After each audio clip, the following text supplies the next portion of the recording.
aliens exist, but we call them wasps. Specifically, I am talking about the Tarantula Hawk Wasp. This thing has an absolutely horrific reproduction method. We were reacting to more pars on my Twitch, which you should absolutely follow lest you miss out, and he was telling us about the Tarantula Hawk Wasp. You know what?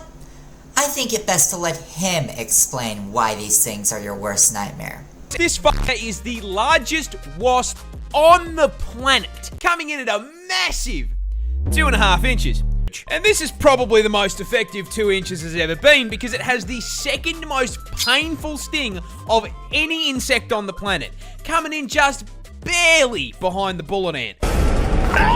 Pack and a half-inch stinger with a potent venom that has been described as blinding, debilitating, and electric.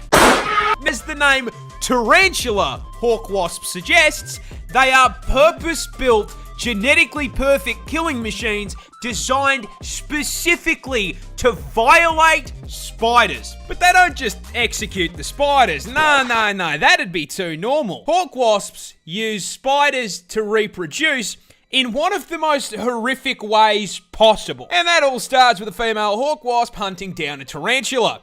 As the buff bulking spider takes a wrong turn down a dark alley, the hawk wasp proceeds to fucking jump him, flying down from above to land a sting into the spider's abdomen, instantly and permanently paralyzing it. The Bug Harbor Butcher then proceeds to drag the still completely conscious and aware spider into an isolated kill room, which is where the fucked up part really begins. Because our wasp isn't hungry, it's pregnant, and proceeds to lay its egg on the paralyzed spider's abdomen. After about 3 to 4 days, that egg hatches into a larvae.